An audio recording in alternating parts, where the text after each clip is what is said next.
Assalamualaikum warahmatullahi wabarakatuh. Perkuliahan hari ini dengan tema Kerangka Kerja Manajemen Strategi dan Perumusan Misi. Sebelum memulai perkuliahan, mari kita sama-sama membaca Bismillahirrahmanirrahim. Perkuliahan hari ini dimulai dengan unsur-unsur manajemen strategik. Unsur-unsur manajemen strategik menurut Pearson dan Robinson terdiri dari misi perusahaan, profil perusahaan, lingkungan eksternal, analisa strategi dan pilihan, tujuan jangka panjang, strategi besar, tujuan tahunan, strategi fungsional atau strategi operasi, dan kebijakan. Unsur-unsur manajemen strategik yang pertama adalah mengenai misi perusahaan. Misi perusahaan adalah tujuan khas yang membedakan sebuah perusahaan dengan perusahaan lain yang sejenis dan juga jangkauan operasinya.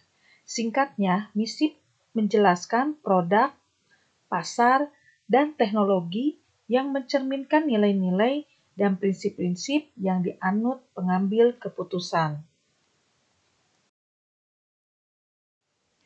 Setiap perusahaan, baik perusahaan besar maupun kecil, memerlukan misi sebagai sumber dari arah organisasi yang memungkinkan para karyawan, pelanggan, dan pemangku kepentingan lainnya memahami arah perusahaan.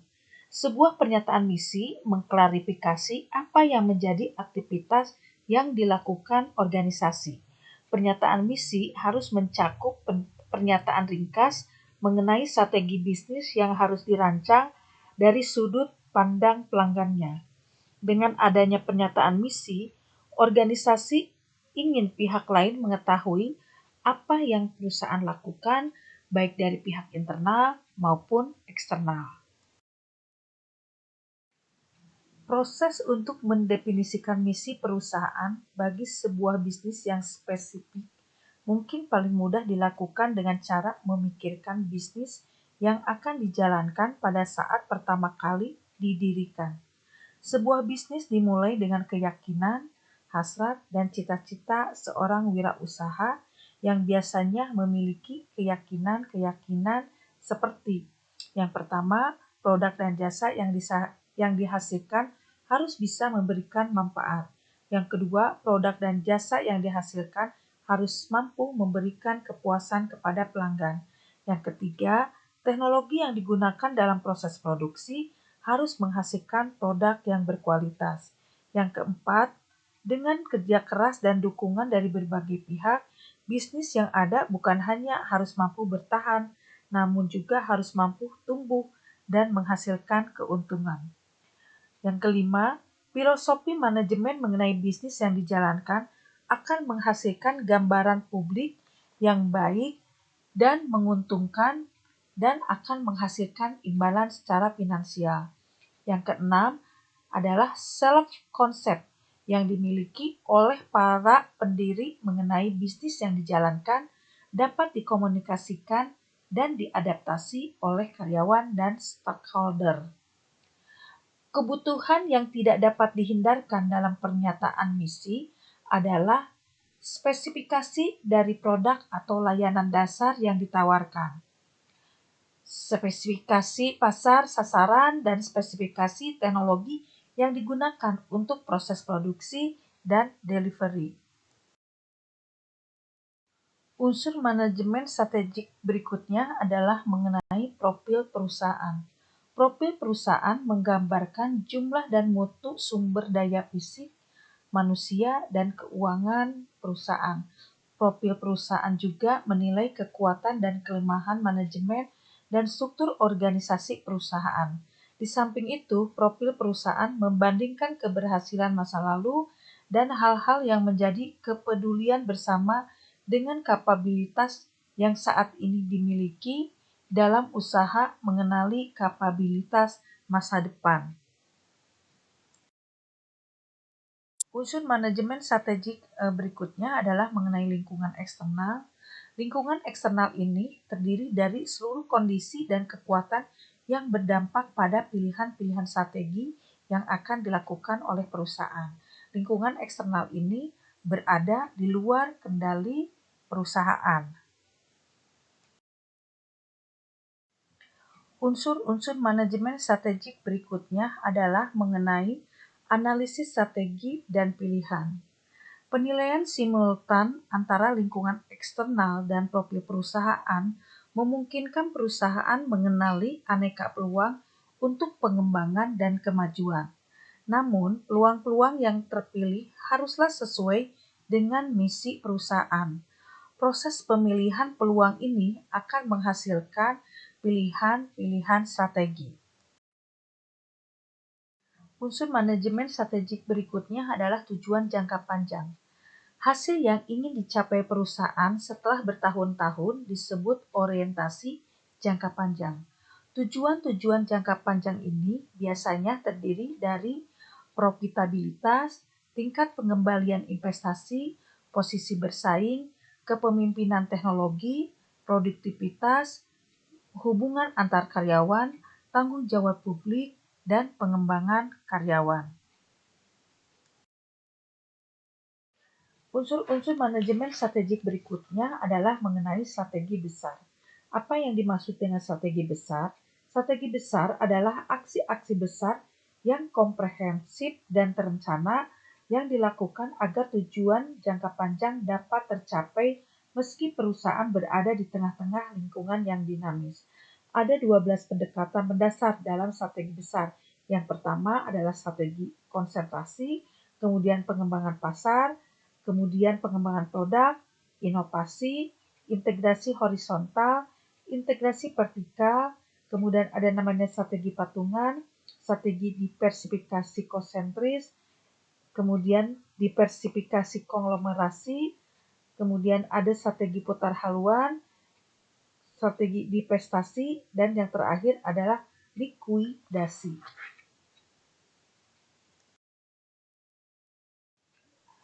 Unsur-unsur manajemen strategik berikutnya adalah mengenai tujuan tahunan. Apa yang dimaksud dengan tujuan tahunan? Tujuan tahunan adalah hasil yang ingin dicapai perusahaan dalam masa 1 tahun. Tujuan tahunan ini disebut juga dengan tujuan jangka pendek. Unsur manajemen strategik berikutnya adalah strategi fungsional atau disebut juga dengan strategi operasional. Apa yang dimaksud dengan strategi fungsional? Strategi fungsional adalah pernyataan spesifik dari sarana atau means yang digunakan untuk mencapai tujuan di tahun-tahun mendatang. Setiap fungsi atau divisi bisnis memerlukan rencana aksi yang spesifik dan terintegrasi. Kebanyakan para manajer strategis mencoba mengembangkan strategi operasional untuk setiap tujuan tahunannya. Unsur manajemen strategik yang terakhir yaitu mengenai kebijakan. Kebijakan adalah keputusan besar yang memandu atau menggantikan keputusan manajerial yang bersifat pengulangan.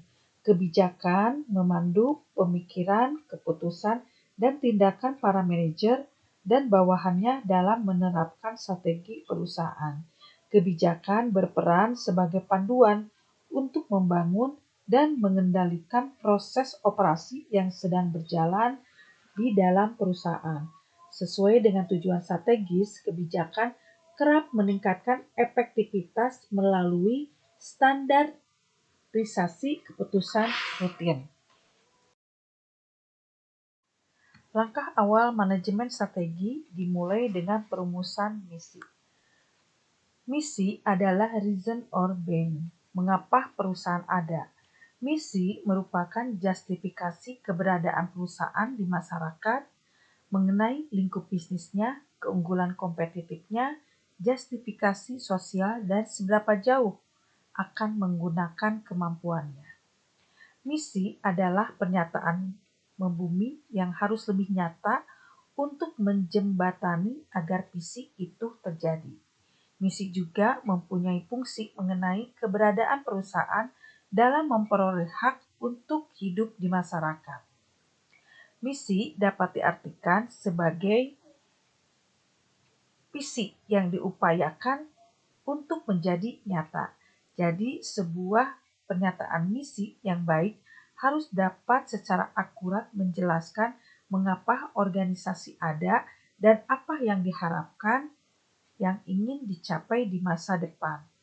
Pernyataan misi mengartikulasikan sifat-sifat utama, nilai-nilai, dan aktivitas perusahaan. Pernyataan misi harus mampu menumbuhkan keyakinan para anggota organisasi serta mampu untuk mengekspresikan tujuan organisasi dengan cara yang dapat memberikan inspirasi, komitmen, inovasi, dan keberanian. Sebuah perusahaan, baik perusahaan besar dan kecil, memerlukan misi sebagai sumber dari arah organisasi yang memungkinkan para karyawan, pelanggan, dan stakeholder lainnya memahami arah perusahaan. Pernyataan misi harus mencakup pernyataan ringkas mengenai strategi bisnis dan harus dirancang dari perspektif pelanggan dan yang paling penting harus sesuai dengan visi organisasi yang sudah ada. Meskipun pernyataan misi harus bersifat sederhana dan mudah diingat, ini bukan berarti bahwa membuat pernyataan misi merupakan sesuatu hal yang mudah dilakukan. Penyusunan pernyataan misi mungkin sangat sulit dan memerlukan beberapa contoh. Penyusunan pernyataan misi organisasi memerlukan proses pengumpulan ide dan saran yang kemudian dirumuskan dalam frase yang pendek dan memiliki fokus yang tajam yang memenuhi kriteria yang spesifik. Sebuah pernyataan misi yang baik secara jelas menggambarkan siapa pelanggan organisasi serta produk dan layanan apa yang dapat diberikan. Pernyataan misi juga berfungsi sebagai panduan organisasi sehari-hari dan sebagai dasar bagi pengambil keputusan di masa depan. Pernyataan filosofis perusahaan biasanya muncul bersamaan dengan pernyataan misi yang merepresikan dan menjelaskan secara spesifik keyakinan, dasar, nilai-nilai, cita-cita, dan prioritas filosofis di mana pengambil keputusan strategis berkomitmen untuk mengelola perusahaan. Penentu utama kesuksesan sebuah perusahaan adalah sejauh mana perusahaan tersebut dapat berhubungan dengan lingkungan eksternalnya. Agar dapat menang dalam persaingan di pasar, sebuah perusahaan harus selalu realistis mengevaluasi setiap kekuatan dan kelemahannya. Evaluasi kekuatan dan kelemahan inilah yang disebut dengan konsep diri. Pentingnya konsep diri pada mulanya memang ditujukan pada tingkat individu, namun dapat juga diintegrasikan dalam manajemen strategi bagi organisasi. Adalah penting bagi seorang individu maupun organisasi untuk memahami diri sendiri. Kemampuan untuk bertahan dalam lingkungan yang dinamis dan kompetitif akan sangat terbatas bila masing-masing tidak saling memahami. Karakteristik dari konsep diri perusahaan dapat secara singkat digambarkan sebagai berikut. Yang pertama, bahwa konsep diri didasarkan pada persepsi manajemen mengenai bagaimana masyarakat akan memberikan respon terhadap hal-hal yang berkaitan dengan perusahaan.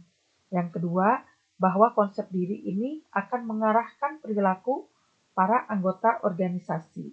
Yang ketiga, konsep diri ini akan ditentukan oleh respon pihak lain terhadap perusahaan. Yang terakhir, bahwa konsep diri ini dimasukkan ke dalam pernyataan misi yang dikomunikasikan kepada individu-individu di dalam dan di luar perusahaan. Sebuah pernyataan misi haruslah didasarkan pada keunggulan kompetitif dan kompetensi inti perusahaan. Keunggulan kompetitif sebuah organisasi berasal dari sumber daya dan keahlian yang unik yang dimiliki organisasi untuk mengimplementasikan strategi yang menghasilkan nilai yang tidak dimiliki atau tidak mampu diimplementasikan oleh pesaing secara efektif. Dalam hal ini, pernyataan misi yang disusun harus fokus pada hal-hal spesifik seperti kualitas dan pelayanan kepada pelanggan. Seperti contoh, McDonald memiliki kompetensi inti di dalam penyediaan makanan berbiaya rendah dan layanan yang cepat terhadap sebuah kelompok pelanggan dalam jumlah yang sangat besar. Perusahaan dapat memanfaatkan pernyataan misi yang ada untuk memberikan pelayanan yang maksimal kepada para stakeholder sehingga mereka puas dengan kinerja yang ada dan juga hasil dari usaha layanan pelanggan yang telah dilakukan. Analisis SWOT atau kekuatan, kelemahan, peluang, dan ancaman merupakan perangkat analisa yang paling populer terutama untuk kepentingan perumusan strategi. Asumsi dasar yang melandasinya bahwa organisasi harus dapat menyelaraskan aktivitas internalnya dengan realitas eksternal agar dapat mencapai tujuan yang ditetapkan. Peluang tidak akan berarti manakala perusahaan tidak mampu memanfaatkan sumber daya yang dimilikinya untuk memanfaatkan peluang tersebut. Kemampuan analisis SWOT bertahan sebagai alat perencanaan yang masih terus digunakan sampai saat ini. Hal tersebut membuktikan bahwa kehebatan analisis ini di mata para manajer. Analisis SWOT telah lama menjadi kerangka kerja pilihan bagi banyak manajer karena kesederhanaannya, proses penyajiannya, dan kemampuannya merefleksikan esensi dari suatu penyusunan strategi, yaitu mempertautkan peluang dan ancaman dengan kekuatan dan kelemahan yang dimiliki. Analisis SWOT adalah sebuah pendekatan konseptual yang luas yang menjadikannya rentan terhadap beberapa keterbatasan. Peirce dan Robinson mengungkapkan beberapa keterbatasan dari analisis SWOT ini. Yang pertama adalah bahwa analisis SWOT berpotensi untuk terlalu banyak memberikan penekanan pada kekuatan internal dan kurang memberikan perhatian pada ancaman eksternal. Yang kedua, bahwa analisis SWOT dapat menjadi sesuatu yang bersifat statis dan berisiko mengabaikan perubahan situasi dan lingkungan yang dinamis. Yang ketiga adalah bahwa analisis SWOT berpotensi terlalu memberikan penekanan hanya pada satu kekuatan atau elemen dari strategi. Padahal kekuatan yang ditekankan tersebut belum tentu mampu menutupi kelemahan-kelemahan yang dimiliki serta belum tentu mampu menghadapi berbagai ancaman yang muncul. Sehingga sebuah organisasi harus senantiasa menggali berbagai macam sumber daya yang mungkin memiliki potensi menjadi sumber kekuatan organisasi. Keterbatasan yang keempat, bahwa analisis SWOT ini memiliki kecenderungan untuk terlalu menyederhanakan situasi dengan mengklasifikasikan faktor-faktor lingkungan perusahaan ke dalam kategori yang tidak selalu tepat. Keterbatasan yang terakhir adalah bahwa analisis SWOT ini ada kaitannya dengan subjektivitas. Mintzberg mengatakan bahwa boleh jadi penilaian mengenai kekuatan dan kelemahan yang dimiliki organisasi tidak dapat diandalkan dan bersifat bias. Dalam beberapa kasus, faktor-faktor yang menentukan kekuatan dan kelemahan maupun ancaman dan peluang yang dimiliki sebuah organisasi ditentukan oleh orang-orang yang terlalu dekat atau terlalu jauh dengan aktivitas aktual perusahaan, sehingga hal tersebut menimbulkan kesalahan strategi yang merugikan perusahaan. Dengan berbagai keterbatasan yang dimiliki oleh analisis SWOT, bukan berarti bahwa analisis SWOT ini tidak bisa digunakan lagi. Justru keterbatasan-keterbatasan ini dapat menjadi panduan dan pelajaran bagi perusahaan agar dapat memanfaatkan analisis SWOT dengan tepat, yang disesuaikan dengan kondisi dan kebutuhan dari perusahaan. Materi mengenai kerangka kerja manajemen strategi sudah berakhir, maka mari kita sama-sama mengucapkan Alhamdulillahirabbil alamin, wallahu yaqulul haq wa huwa yahdis sabil. Wassalamualaikum warahmatullahi wabarakatuh.